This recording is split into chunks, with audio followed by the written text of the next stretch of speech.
नमस्कार, मेरे चैनल मौन मुस्कान में आपका स्वागत है। और आज मैं आपको पढ़कर सुनाने वाली हूँ फणीश्वर नाथ रेणु की आंचलिक कहानियों में से एक कहानी पंचलाइट। चलिए फिर सुनते हैं पंचलाइट। पिछले 15 महीने से दंड जुर्माने के पैसे जमा करके महतो टोली के पंचों ने प्रोटोमैक्स खरीदा।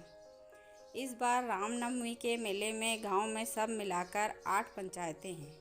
हर एक जाति की अलग अलग सभा पट्टी है।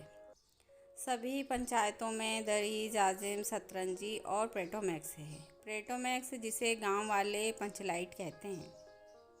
पंचलाइट खरीदने के बाद पंचों ने मेले में ही तय किया 10 रुपये जो बच गए हैं इससे पूजा की सामग्री खरीद ली जाए। बिना नेम टेम के कल कब्जे वाली चीज़ का पुण्य नहीं करना चाहिए। अंग्रेज़ बहादुर के राज में ही पुल बनाने से पहले बलि दी जाती थी। मेले से सभी पंच दिन दहाड़े ही गांव लौटे। सबसे आगे पंचायत का छड़ीदार पंचलाइट का डिब्बा माथे पर लेकर और उसके पीछे सरदार, दीवान और पंच वगैरह। गांव के बाहर ही ब्राह्मण टोले के फटुंगी ने टोक दिया, कितने में लालटेन खरीदे हुए मैं तो देखते नहीं पंचलेट है। वामन टोली के लोग ऐसे ही ताप करते हैं। अपने घर की ढिबरी को बिजली बत्ती कहेंगे और दूसरों के पंचलेट को लालटेन। टोले भर के लोग जमा हो आए। औरत, मर्द, बूढ़े, बच्चे सभी काम काज छोड़कर दौड़े आए। चल रे चल, अपना पंचलेट आया है। पंचलेट? छड़ीदार अग्नू महतो रह रहकर लोगों को चेतावनी देने लगा। हाँ, दूर से, ज़रा दूर से, छूछा मत करो, ठेस न लगे कहीं। सरदार ने अपनी स्त्री से कहा, सांझ को पूजा होगी, जल्दी से नहा धोकर चौकी पीढ़ा लगाओ। टोले की कीर्तन मंडली के मूलगैन ने अपने भगतिया पक्षकों को समझाकर कहा, देखो आज पंचलेट की रोशनी में कीर्तन होगा। बेताले लोगों से पहले ही कहा देता हूँ, आज यदि आखिर धरने में डेढ़ बेड़ हुआ तो दूसरे दिन से एकदम बेकार। औरतों की मंडली में गुलरी काकी गोसाई का गीत गुनगुनाने लगी। छोटे छोटे बच्चों ने उत्साह के मारे बेवजह शोरगुल मचाना शुरू किया। सूरज डूबने के 1 घंटा पहले ही टोले भर के लोग सरदार के दरवाजे पर आकर जमा हो गए। पंचलेट पंचलेट पंचलेट के सिवा और कोई गप नहीं और कोई दूसरी बात नहीं। सरदार ने गुड़गुड़ी पीटते हुए कहा। दुकानदार ने पहले सुनाया पूरे 5 कौड़ी 5 रुपया। मैंने कहा कि दुकानदार साहब, यह मत समझिए कि हम लोग एकदम देहाती हैं। बहुत बहुत पंचलेट देखा है साहब। इसके बाद दुकानदार ने मेरा मुंह देखने लगा। बोला, लगता है आप जाति के सरदार हैं। ठीक है, जब आप सरदार होकर खुद पंचलेट खरीदने आए हैं तो जाइए, पूरे 5 कौड़ी में आपको दे रहे हैं। दीवान जी ने कहा, अलबत्ता चेहरा परखने वाला दुकानदार है। पंचलेट का बक्सा दुकान का नौकर देना नहीं चाहता था। मैंने कहा, देखिए दुकानदार साहब, बिना बक्सा पंचलेट कैसे ले जाएंगे। दुकानदार ने नौकर को डांटते हुए कहा, क्यों रे, दीवान जी की आंख के आगे धुरखेल करता है, दे दो बक्सा। टोले के लोगों ने अपने सरदार और दीवान को श्रद्धा भरी निगाहों से देखा। छड़ीदार ने औरतों की मंडली में सुनाया। रास्ते में सन्न सन्न बोलता था पंचलेट, लेकिन ऐन मौके पर लेकिन लग गया। रुदल साहब बनिए की दुकान से 3 बोतल किरासन तेल आया और सवाल पैदा हुआ, पंचलेट को जलाएगा कौन। यह बात पहले किसी के दिमाग में नहीं आई थी। पंचलेट खरीदने के पहले किसी ने ना सोचा, खरीदने के बाद मैं भी नहीं। अब पूजा की सामग्री चौके पर सजी हुई है। कीर्तनिया लोग खोल ढोल करताल खोलकर बैठे हैं और पंचलेट पड़ा हुआ है। गांव वालों ने आज तक कोई ऐसी चीज़ नहीं खरीदी जिसमें जलाने बुझाने का झंझट हो। कहावत है ना, भाई रे गाय लूँ तो दूहे कौन। लो मजा, अब इस कल कब्जे वाली चीज़ को कौन बाले।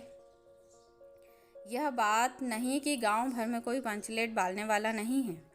हर एक पंचायत में पंचलेट है उसके जलाने वाले जानकार हैं, लेकिन सवाल है कि पहली बार नेम टेम करके शुभ लाभ करके दूसरी पंचायत के आदमी की मदद से पंचलेट जलेगा। इससे तो अच्छा है कि पंचलेट पड़ा रहे, ज़िंदगी भर ताना कौन सहे। बात बात में दूसरे टोले के लोग कूट करेंगे, तुम लोगों का पंचलेट पहली बार दूसरे के हाथ से।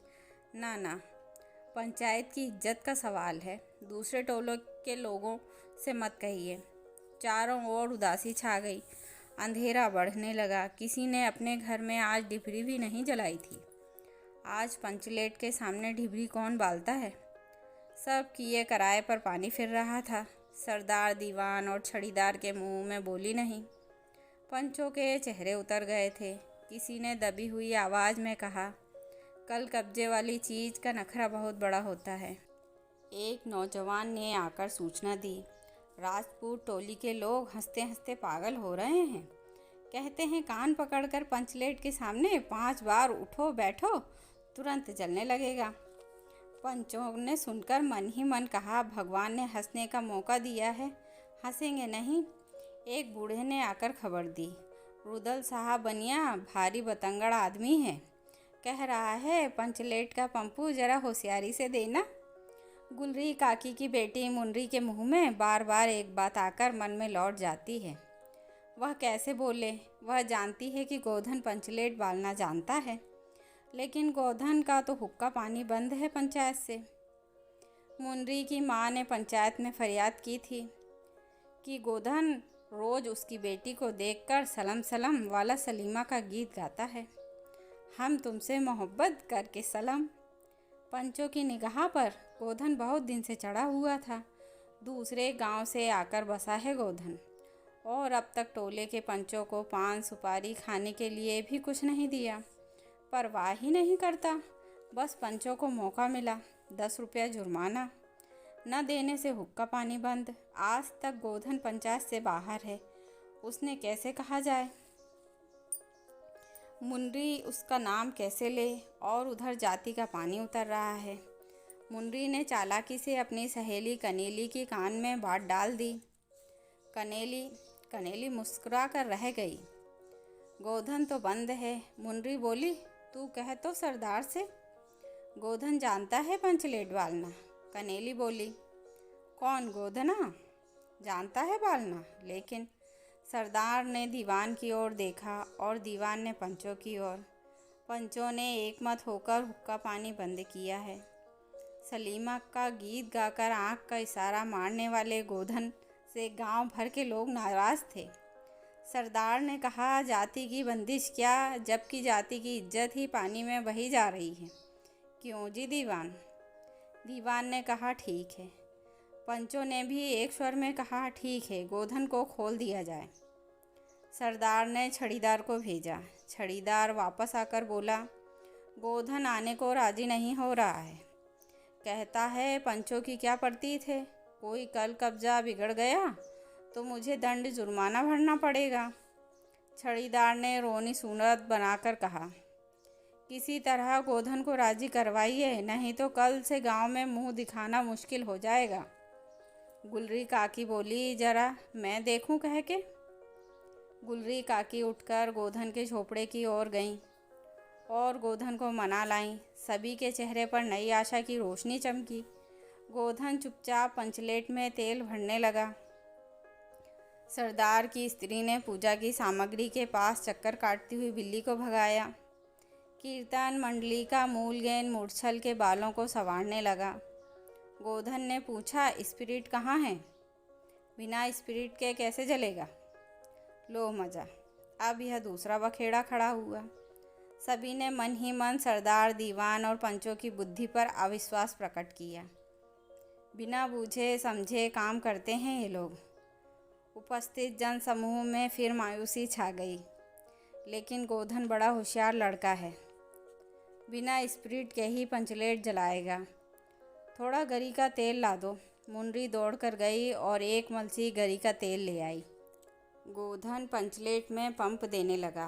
पंचलेट की रोशनी थैली में धीरे धीरे रोशनी आने लगी। गोधन कभी मुंह से फूंकता, कभी पंचलेट की चाबी घुमाता।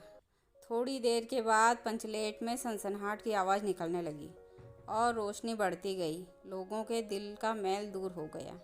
गोधन बड़ा काबिल लड़का है। अंत में पंचलाइट की रोशनी में सारी टोली जगमगा उठी तो कीर्तनिया लोगों ने एक स्वर में महावीर स्वामी की जय ध्वनि के साथ कीर्तन शुरू किया। पंचलेट की रोशनी में सभी के मुस्कुराते हुए चेहरे स्पष्ट हो गए।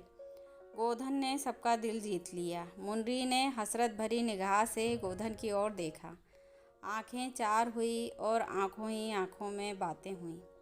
कहा, सुना, माफ़ करना, मेरा क्या कसूर। सरदार ने गोधन को बहुत प्यार से पास बुलाकर कहा, तुमने जाति की इज्जत रखी है, तुम्हारा साथ खून माफ़। खूब गाओ सलीमा का गाना। गुलरी काकी बोली, आज रात मेरे घर में खाना गोधन। गोधन ने फिर एक बार मुन्नी की ओर देखा। मुन्नी की पलकें झुक गईं। कीर्तनिया लोगों ने कीर्तन समाप्त कर जय ध्वनि की। जय हो, जय हो। पंचलेट के प्रकाश में पेड़ पौधों का पत्ता पत्ता पुलकित हो रहा था। तो यह थी कहानी पंचलाइट।